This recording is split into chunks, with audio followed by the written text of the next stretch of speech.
the focus is on 8 non-metropolitan, meaning other than 8 metropolitan cities, the health and medical infrastructure in all other areas, all other towns, tier 2, tier 3 will be focused. So we are not looking at the 8 metropolitan, we are looking at all others. Here the guarantee coverage will be for projects which are totally new up to 75% coverage, and projects which are only expansion will get 50% coverage. The loan which will be given will be to a maximum amount of 100 crores. This guarantee will last for 3 years, and the interest rate for this health sector is about 7.5. It's capped at 7.95%. And if the focus within this is on aspirational districts, whether it is expansion or for new projects, 75% cover is being provided, and therefore 7.95 being the interest cap, the top cap being given, considering that without this guarantee, you would have had to pay 10 to 11% interest. If this is for the health sector, we are also extending this to all other sectors, where 60,000 crores is being dedicated for the cover for that. But here the interest cap is at 8.25%. So all other details will be given out in the due course within a short span of time. But the other sector that we are talking about, like the way in which we did in the ECLGS, as we progress, we will evolve the needs. Depending on the needs which are coming out from the ground, we will keep changing that description and the coverage of the scheme. The next one is an additional 1.5 lakh crore for emergency credit guarantee scheme, which was launched last year after the Atmanirbhar package. Now, that was up to 3 lakhs, if you remember, 3 lakh crores. And of that, through the ECLGS, before I go into this, the Hindi version of the, sorry about that. धन्यवाद माननीय वित्त मंत्री जी। जैसा आप सबको विदित है कि कोविड महामारी के चुनौतियां जो देश और दुनिया के सामने आई, पिछले वर्ष भी माननीय वित्त मंत्री जी ने 29 लाख करोड़ से ज़्यादा का आत्मनिर्भर पैकेज देश के सामने दिया था राहत के रूप में। एक बार फिर आर्थिक राहत का ये पैकेज जो है ये लेकर आपके बीच में आए हैं, जिनमें अलग अलग क्षेत्रों को इसमें सम्मिलित किया गया है। पहला एक क्षेत्र ऐसा है जहां पर स्वास्थ्य चिकित्सा की जब बात करते हैं तो उसका बहुत बड़ा महत्व है। इस सेक्टर के लिए कुल मिलाकर देखा जाए तो कोविड प्रभावित क्षेत्रों के लिए, सेक्टर्स के लिए 1,01,000 करोड़ रुपए की क्रेडिट गारंटी योजना लेकर आए हैं। और हेल्थ सेक्टर जो है विशेष तौर पर इस पर बल दिया गया, 50,000 करोड़ रुपए इसके लिए रखा गया है। और प्रमुखता से उन क्षेत्रों के लिए जहां पर स्वास्थ्य की सुविधाएं उस स्तर पर नहीं पहुंच पाई थी, अनडिजर्व्ड एरियाज जो थे, उनको मद्देनजर, उनको ध्यान में रखकर उस उद्देश्य के साथ कि चिकित्सा के आधारभूत ढांचे के विस्तारीकरण के लिए इस पैसे का इस्तेमाल किया जाएगा। और इसमें जो गारंटी कवर है वो उन प्रोजेक्ट्स के लिए जिसका विस्तारीकरण हो रहा है उनके लिए भी, जो नए प्रोजेक्ट्स हैं उनके लिए भी लेकर आए हैं, जिसमें स्वास्थ्य और चिकित्सा के आधारभूत ढांचे को बल मिलेगा। सफल रही और कुल मिलाकर 2,69,000 करोड़ रुपया इसके माध्यम से व्यापारियों को, कारोबारियों को दिया गया। और ये 20% अतिरिक्त कार्यशील पूंजी थी पहले और दूसरे चरण के लिए, और तीसरे में तो 40% तक इसको किया गया था। और इसमें लगभग 12 private sector bank, 12 public sector bank, 25 private sector bank और बाकी जो गैर वित्तीय कंपनीज हैं, एनबीएफसीज हैं, उनके माध्यम से इस पैसे को दिया गया। अब इसकी लिमिट जो है वो स्वीकार्य गारंटी की, उस पर भी जो अमाउंट प्रपोज्ड है, जो स्वीकृत है, उस पर उसको वृद्धि करने की बात कही गई है ताकि और लोगों को इसका लाभ मिल सके। जो 20% उनकी आउटस्टैंडिंग लोन लिमिट है उस पर इसको प्रत्येक ऋण पर बकाया जो है उसके हिसाब से किया जाएगा। और सेक्टर वाइज जैसे इसकी आगे आगे मांग भी बढ़ेगी उसको ध्यान में रखकर बाकी निर्णय किए जाएंगे उभरती हुई जरूरतों को देखकर। जो हमारे कॉन्टैक्ट इंटेंसिव सेक्टर्स हैं, ज्ञान क्षेत्र से संपर्क रखने वाले हैं, चाहे वो टूरिज्म, ट्रैवल, टूर ऑपरेटर्स ये बाकी सब उसमें आते हैं, उसको इसमें ऑलरेडी कवर किया गया है। 4,000 करोड़ तक के उसको इसमें लाभ दिए गए हैं, उसको आगे भी इसको ऐसे ही जारी रखा जाएगा। ओवरऑल इसकी जो कैप है या सीमा है एडमिसिबल गारंटी जो स्वीकार्य गारंटी की है वो अब 3 लाख करोड़ से बढ़ाकर 4.5 लाख करोड़ कर दी है। 3 लाख करोड़ में यानी कि 50% की और वृद्धि करके 4.5 लाख करोड़ रुपया इसको किया गया है, जिससे बहुत ज्यादा लाभ कारोबार और व्यवसाय करने वालों को मिलेगा emergency credit line guarantee scheme के माध्यम से। The next one is a totally new scheme. This is a credit guarantee scheme to facilitate loans through the MFIs, microfinance institutions. We aim to reach out to 25 lakh persons who are absolutely smallest borrowers from the MFI, and this would be a maximum loan of 1.25 lakhs to an individual, and the rate will be at least 2% below the maximum rate which is prescribed by the RBI.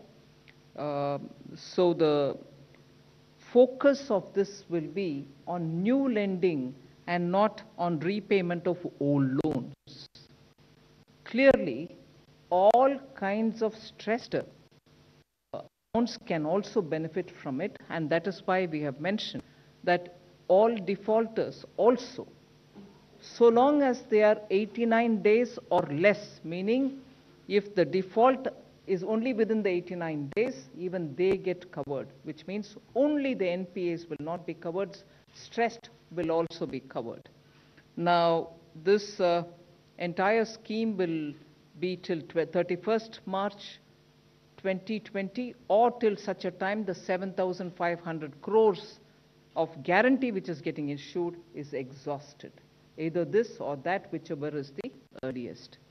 The guarantee which is being given is up to 75% of the default amount, and this duration is for 3 years. The loan duration is for 3 years.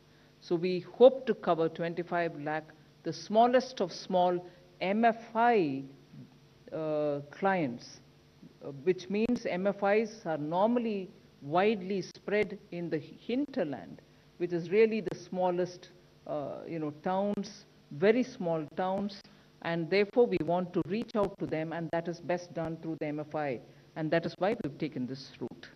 So there will obviously be a joint lending group kind of a framework wherein the NBFC, which has a link with them, the MFI, will all be in the loop. But that is how we expect to reach the smallest of small borrowers. They could borrow it for any one of the purposes for which they would like to take money from the MFI. Credit guarantee scheme ये बिल्कुल नई योजना आपके बीच में लेकर आए हैं, जिसमें इसमें क्रेडिट गारंटी स्कीम के माध्यम से 25 लाख लोगों को इसका लाभ मिलेगा और ये माइक्रो फाइनेंस इंस्टीट्यूशंस के माध्यम से इसको दिया जाएगा। 1.25 लाख रुपए तक का ऋण इसमें मिल सकता है और लगभग 25 लाख जो छोटे कर्जदाता हैं, उधारकर्ता हैं, उनको इसका लाभ मिलेगा। और इसकी जो कैपिंग की गई है ऋण की, वो लोन फ्रॉम बैंक्स उसको कैप किया गया MCLR प्लस 2%, इससे ज़्यादा नहीं हो सकता। RBI की गाइडलाइंस जो निर्धारित हैं उसके अनुसार ही इंटरेस्ट रेट 2% कम होगा, मैक्सिमम प्रिस्क्राइब रेट से कम होगा, निर्धारित रेट से 2% कम होगा, तो इससे भी उधारकर्ताओं को लाभ मिलेगा। और इसकी जो समय अवधि है वो 3 वर्ष की होगी। मैक्सिमम लोन जो टेन्योर है इसका समय सीमा मैक्सिमम 3 वर्ष की होगी। और 80% सहायता जो है वो माइक्रो फाइनेंस इंस्टीट्यूशंस को वृद्धिशील उधार देने के लिए करनी पड़ेगी, इंक्रीमेंटल लेंडिंग के लिए करनी पड़ेगी, ये उसमें कहा गया है। और ये जो कर उधारकर्ताओं को दिया जाएगा ये बिल्कुल आरबीआई गाइडलाइंस के अनुसार होगा। जैसे लेंडर्स के लिए जो गाइडलाइंस है, बोरोवर्स के लिए जो गाइडलाइन है जेएलजी के अंतर्गत भी, और सीलिंग भी जो हाउस होल्ड पर है उसको भी इनकम, डेट और ये सारी बातें ध्यान में रखकर किया जाएगा। पात्र कौन हो सकते हैं, ये एक बड़ा महत्वपूर्ण यहां पर है। योग्य लोग कौन होंगे, पात्र कौन होंगे। अगर कोई डिफॉल्टर भी जिसका 89 डेज तक, जिन्होंने अभी भारत में बहुत महत्वपूर्ण भी है, बहुत रोजगार भी, स्वरोजगार के अवसर भी उत्पन्न करता है, और इससे जुड़े हुए उद्योग को, पर्यटन को पुनर्जीवित करने के लिए एक बड़ा कदम ये नई योजना के माध्यम से उठाया गया है, जिसमें वित्तीय सहायता 11,000 से ज़्यादा ऐसे टूरिस्ट गाइड्स और ट्रैवल और टूरिज्म के जुड़े हुए जो बाकी स्टेक होल्डर्स हैं उनके लिए किया गया है।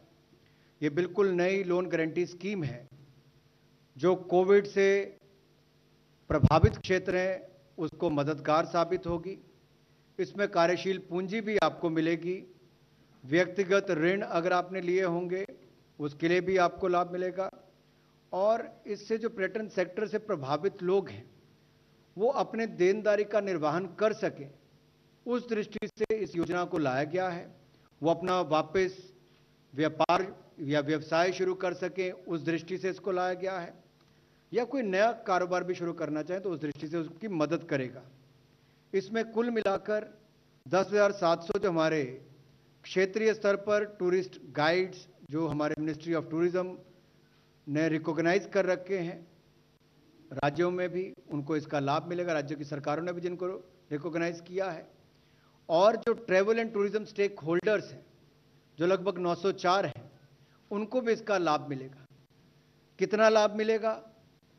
100% गारंटी इसकी हमारी तरफ से दी जा रही है, और इसमें 10 लाख रुपया जो हमारा travel and tourism stakeholder है उनको मिलेगा प्रति एजेंसी को, इतना उसको मिल सकता है। और 1 लाख रुपया टूरिस्ट गाइड्स जो लाइसेंस्ड है, जिनको लाइसेंस प्राप्त है, या क्षेत्रीय या फिर राज्य के स्तर पर जिनको रिकॉग्नाइज किया गया उनको होगा। इनको ना तो कोई प्रोसेसिंग चार्जेस देने पड़ेंगे, और फोरक्लोजर के लिए भी इनके लिए या पूर्व भुगतान करने के लिए भी जो शुल्क होता है उससे भी इनको छूट दी गई है, और जो अतिरिक्त कोलेट्रल इनको देनी पड़ती है उसकी भी आवश्यकता इस पर नहीं होगी।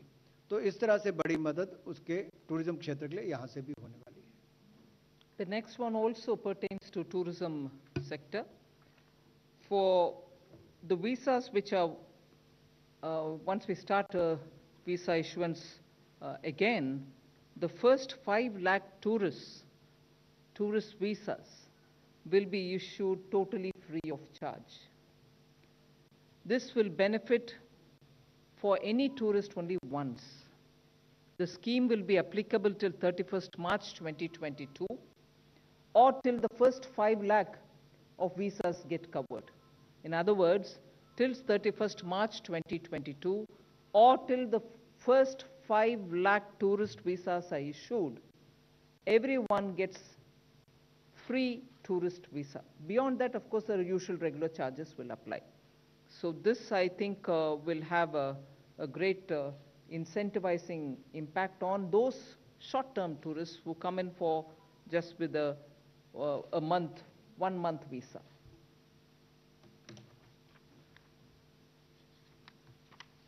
विदेशी पर्यटकों के लिए जैसे ही वीजा की अनुमति मिलनी शुरू होगी, पर्यटन क्षेत्र को लाभ मिले, उसमें पहले 5 लाख जो टूरिस्ट हिंदुस्तान आएंगे, या वो छुट्टी मनाने आ सकते हैं, व्यवसाय करने आ सकते हैं, जिस दृष्टि से भी उनको आना होगा, पहले 5 लाख टूरिस्ट जो हिंदुस्तान के अंदर आएंगे उनको वीजा शुल्क नहीं देना पड़ेगा।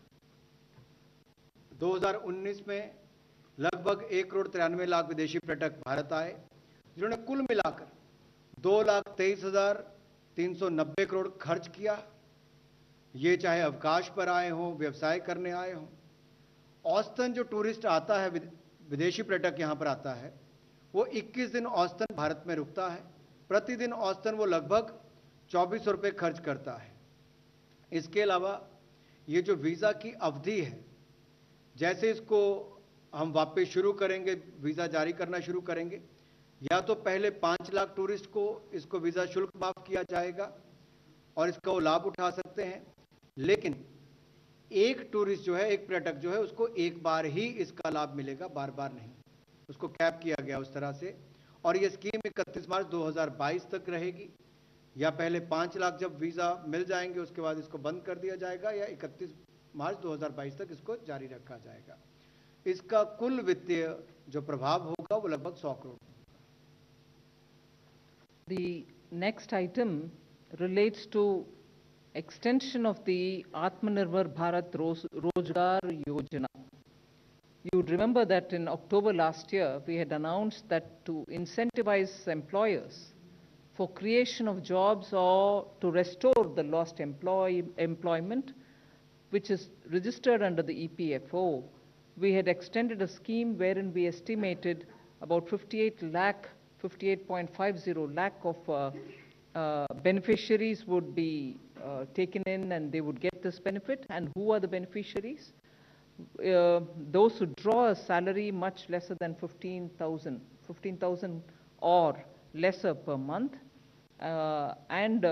Both in that case for such employers and employees, wherein the establishment had less than 1,000 employees, the total of 24% of wages will be paid by the government, meaning the employer's share and the employee's share. Whereas if the unit had more than 1,000 employees, again for all those who had 15,000 rupees per month salary, 12% of the wages, which is the employee's contribution alone, will be paid by the government. Now, as it is, since October till today, not today so much, 18th of June, about 21.42 lakh beneficiaries have benefited, and they are spread around 79,577 establishments. So this scheme now, which was valid till 30th June 2021, which is in another few days it was to get over, we are extending the scheme till 31st March 2022.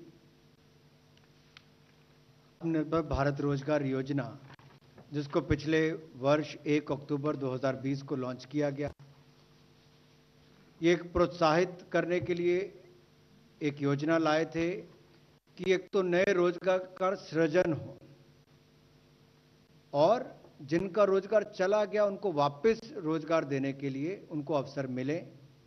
इसका कुल मिलाकर जो outlay रखा गया था वो 22,810 करोड़ था। 58.50 लाख इसके कुल बेनिफिशरीज थे जिनको इसका लाभ मिला, और इसकी लास्ट डेट ऑफ रजिस्ट्रेशन जो थी वो 30 जून 2021 था। इसमें जो सब्सिडी उपलब्ध करवाई गई 2 साल के लिए नए एम्प्लॉयज़ की, काम करने वालों के लिए, मंथली वेज जिनका 1 महीने की तनख्वाह 15,000 कम हो, उसको इसके लिए लिया गया था। अगर आप कुल मिलाकर देखेंगे तो उस पे नौकरी देने वाले का और नौकरी करने वाले का जो शेयर होता है उसका हिस्सा होता है 24% होता है। और इसमें तय किया गया था कि जिस कंपनी के 1,000 तक के एम्प्लॉय, उनका नौकरी देने वाले का और नौकरी करने वाले का दोनों का 24% शेयर जो है वो हम करेंगे। और इसके अलावा जो 1,000 से ज़्यादा के जहाँ पर एम्प्लॉयज़ हैं, जहाँ पर काम करने वाले 1,000 से ज़्यादा हैं, वहाँ पर नौकरी करने वाले का 12% शेयर जो है उसको हमारे द्वारा वहन किया जाएगा। इसमें कुल मिलाकर 902 करोड़ रुपए अब तक दिए जा चुके हैं। 21.42 लाख लोगों को इसका लाभ मिला है और 79,577 ऐसी संस्थाएं हैं जिनको इसका लाभ 18/6/2021 तक मिला। अब इस योजना को आगे एक्सटेंड किया गया है, आगे इसको बढ़ाया गया है। 30 जून 2021 से बढ़ाकर 31 मार्च 2022 तक इसकी समय अवधि की गई है। The seventh of the 8 announcements on the relief, economic relief, pertains to something which was announced probably just a couple of days ago, that the an additional amount of 14,775 crores, 775 crores, 14,775 crores is being provided for nutrient-based subsidy for the farmers. In fact, some of you all in the media have covered that the record Rabi marketing season, 432.4. ಇದಿಷ್ಟು ಕೊರೋನಾದಿಂದಾಗಿ ಸಂಭವಿಸಿರುವಂತಹ ಆರ್ಥಿಕ ಹಿನ್ನಡೆಗೆ ಮತ್ತೊಂದಷ್ಟು ಪುನಶ್ಚೇತನವನ್ನು ಕೊಡುವಂತಹ ನಿಟ್ಟಿನಲ್ಲಿ ಕೇಂದ್ರ ಸರ್ಕಾರ ಘೋಷಿಸ್ತಾ ಇರುವಂತಹ ಕೆಲ ಆರ್ಥಿಕಕ್ಕೆ ಸಂಬಂಧಪಟ್ಟ ಹಾಗಿನ ಪ್ಯಾಕೇಜ್ಗಳಾಗಿದೆ. 8 ಮಾದರಿಯ ಪ್ಯಾಕೇಜ್ ಅನ್ನ ಇಲ್ಲಿ ಕೇಂದ್ರ ಸರ್ಕಾರ ಈ ಸಂದರ್ಭದಲ್ಲಿ ಘೋಷಣೆ ಮಾಡ್ತಾ ಇದೆ.